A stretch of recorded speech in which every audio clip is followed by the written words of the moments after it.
আজকে হচ্ছে 18 জুন 2026।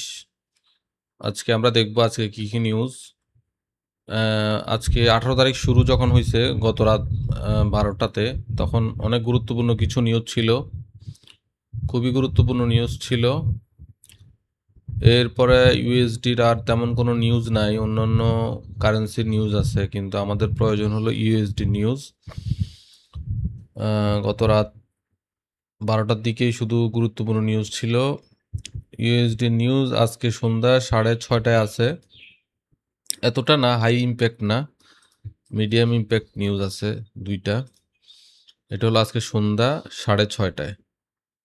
তো এছাড়া আর কোনো নিউজ নাই আজকে। আজকে বৃহস্পতিবার, আজকে সারাদিন কোনো নিউজ নাই। সন্ধ্যা 6:30টার দিকে ছোট ছোট দুইটা নিউজ আছে ইউএসডির। তো এটা আশা করি সমস্যা হবে না, এটা তো ইম্প্যাক্ট ফেলবে না। এখন আসি আমরা চার্টের কি অবস্থা দেখি। গোল্ডের 1 ঘন্টার চার্টে আসি। 1 ঘন্টার চার্ট গত দিনের, এটা হলো গত দিনের ক্যান্ডেল, রেড ক্যান্ডেল, ইনডিসিশনাল ক্যান্ডেল, উপরে উইক নিচে উইক। মূলত এই ক্যান্ডেল সারাদিন ভরাট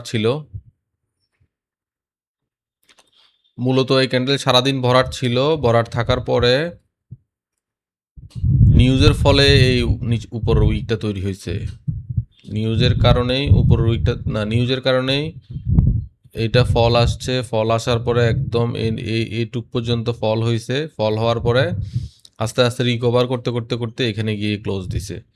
তার মানে 12টা পর্যন্ত এই ক্যান্ডেলটা একদম ভরাট ছিল, উপরে ভরাট ছিল, নিচেও কোনো উইক ছিল না, ভরাট ছিল। 12টা বাজে নিউজ হওয়ার পরে এটা ধাপ করে পড়ে যায় এখান পর্যন্ত। পড়ার পরে আস্তে আস্তে পুলব্যাক নিয়ে উঠে এখানে ক্লোজ দেয়। তো গতকালকেও বলেছি গোল্ডে আমরা বেয়ারিশ থাকবো। গোল্ডে যে সেন্টিমেন্ট, গোল্ডে বেয়ারিশ থাকবো। ইএম এর উপরে একটা ক্যান্ডেলও ক্লোজ দিতে পারতেছে না। 15 ইএম এর উপরে একটা ক্যান্ডেলও ক্লোজ দিতে পারতেছে না। কালকের ক্যান্ডেলটা তো 9 ইএম এর নিচেই ক্লোজ দিল। এবং আজকেও আমরা বেয়ারিশ থাকবো। আজকেও আমরা ধরে নিব যে আজকেও আমরা বেয়ারিশ থাকবো। এই হলো আমাদের ডে ক্যান্ডেলের অবজারভেশন। এবং গতকালের লোটাকেও ব্রেক করে ফেলছে, গতকালের ডে ক্যান্ডেলের লোটাকে ব্রেক করে ফেলছে। এবং নিচে যত লিকুইডিটি ছিল, এই উইকের নিচে যত লিকুইডিটি ছিল, সব লিকুইডিটি হান্ট হয়ে গেছে এই ক্যান্ডেলের মাধ্যমে। সোমবার যে গ্যাপ আপ দিয়ে ওপেন হয়েছিল, এই গ্যাপও ফিল করে ফেলেছে গতকালকে বলতে রাত 12টায় আর কি, গত রাত 12টায়। তারপরে 4 আওয়ারের ক্যান্ডেল যদি দেখি, এটা খুব হিউজ একটা সেলারদের এরিয়া। এই এরিয়াটা খুব কঠিন একটা সেলারদের এরিয়া।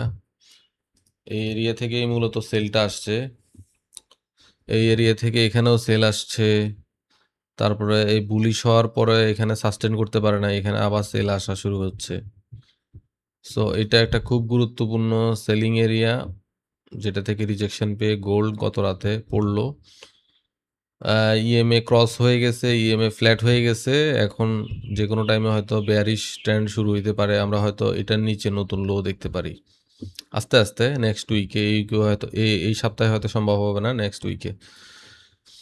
1 ঘন্টা চার্টে চরম বেয়ারিশ এই দুইটা ক্যান্ডেল দিয়ে ফল হয়েছে। হওয়ার পরে এখন একটু পুলব্যাক নেওয়ার চেষ্টা করছে।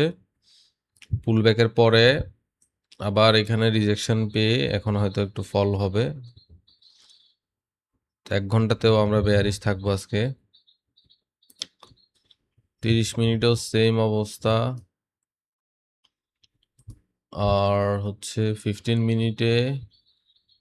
মিনিটে তো আমাদের স্ট্রাকচার শিফট করে ফেলছে অনেক আগেই। এর আগে এখানেই স্ট্রাকচার শিফট হয়েছিল, নতুন করে আজকে আবার স্ট্রাকচার শিফট হলো। এখন আজকে আমরা বেয়ারিশ থাকবো। আজকে আমরা সেল অপরচুনিটি নেওয়ার চেষ্টা করব। 5 মিনিটে আমি এখানে একটা ওবি দেখলাম। 5 মিনিটে আমি একটা ওবি দেখতে পাচ্ছি এখানে। ওবি মিডিকেট হয়ে গেছে। ওবি মিডিকেট হয়ে 90%-এর উপরে, 95% ওবি মিডিকেট হয়ে এখন ফল আসছে। ওবিটাকে ব্রেক করতে পারেনি। দেখা যাক। এটা মনে হচ্ছে স্ট্রং ওবি হবে।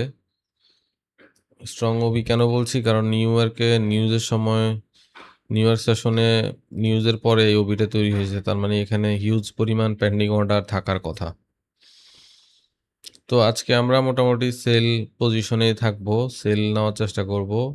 যদি ভালো সেল অপরচুনিটি পাই, এখান থেকে এই ওবি-জোন থেকে একটা সেল করা যেত। এই সেলটা আমাদের মিস হয়ে গেছে। এটা ওবিতে ঢুকছে হচ্ছে সকাল 7টায়, অর্থাৎ 2 ঘন্টা আগে। তখন ওবিতে ওবি মিটিগেট করে আমরা যদি সেল নিতাম তাহলে হয়তো এখন 1:1 এর উপর দেখতে পাতাম। দেখা যাক। তারপরেও মার্কেট অনেক স্লো। এত বড় ফলের পরে স্বাভাবিক মার্কেট স্লো হয়ে যায় এবং আস্তে আস্তে পুল ব্যাক নেয়। দেখি মার্কেট আজকে বাকি দিন কি আচরণ করে। এবার ডিএক্সওয়াইটা যদি আমরা একটু অ্যানালাইসিস করি, ডিএক্সওয়াইও কালকে নিউজের পর থেকে হিউজ পরিমাণ বুলিশনেস দেখাইছে। ডিএক্সওয়াই কালকে সারাদিন সাইডওয়েজ ছিল।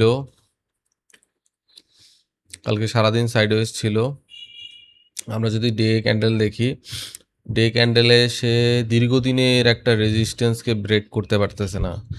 এপ্রিলের 14 তারিখ থেকে এই গত এক বছরেরও উপর ধরে এই রেজিস্ট্যান্সের নিচে ডিএক্সওয়াই অপেক্ষা করছে ব্রেক করার জন্য। আশা করি এবার মনে হয় ব্রেক হবে। এটা একদিনের ক্যান্ডেল। ডিএক্সওয়াই তার গত এক বছরেরও বেশি সময় ধরে সাইডওয়েজে রেঞ্জে আছে এবং আশা করি শক্তি সঞ্চার করেছে যথেষ্ট। এখন হয়তো ভালো একটা ব্রেকআউট আমরা দেখতে পাবো। কালকেও সেই রেজিস্ট্যান্স জোনে, নিউজের সময় রেজিস্ট্যান্স জোন পর্যন্ত মুভ দিয়েছে, রেজিস্ট্যান্স জোনে এসেই থেমে গিয়েছে। দেখা যাক কি করে সে। এটা 4 আওয়ারের ক্যান্ডেল, এটা 1 আওয়ারের ক্যান্ডেল, 30 মিনিটের ক্যান্ডেল সেম, 15 মিনিটের ক্যান্ডেল। পুল ব্যাক নিচ্ছে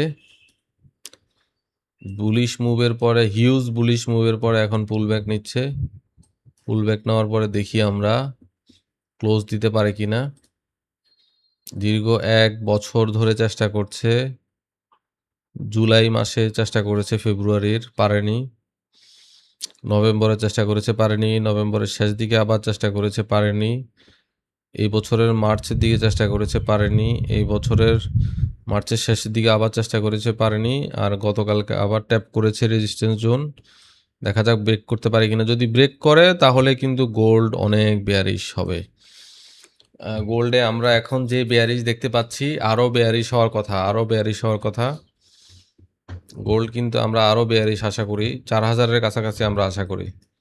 ডিএক্সওয়াই যে পজিশনে আছে সেই পজিশন অনুযায়ী গোল্ডকে আমরা 4000-এ দেখার কথা। এখনও 300 পয়েন্টের কারেকশন বাকি আছে। দেখা যাক। এই জন্যে আমরা সেল ট্রেড নেওয়ার চেষ্টা করব। যখনই চান্স পাবো যখনই সেল সেটআপ পাবো, কনফিডেন্টের সাথে আমরা সেলে ঢুকে যাব। তো এই হলো আজকে দিনের প্রথম অ্যানালাইসিস, ফার্স্ট অ্যানালাইসিস। আমাদের এখানে আমরা একটা ওবি পেয়েছি। ওবি থেকে আবারও যদি পাই তাহলে ওবি থেকে হয়তো ট্রেড নিব। আর উপরে আরেকটা ওবি আছে, এখানে উপরে আরেকটা ওবি আছে। এটা কিন্তু খুব সুন্দর একটা ওবি। এই ওবি জোনও যদি পাই আমরা তাহলে কনফিডেন্টের সাথে ট্রেড নিব। ঠিক আছে, এটা হলো 15 মিনিটের ওবি। আর নিচে যে ওবি জোন মার্ক করেছি, যেটা অলরেডি রিভিজিট করেছে, সেটা হলো 5 মিনিটের ওবি। দেখি কি হয়। 2টা পর্যন্ত সেটআপে থাকবো ইনশাল্লাহ। দেখি 2টার মধ্যে আমরা কোনো ট্রেড পাই কিনা।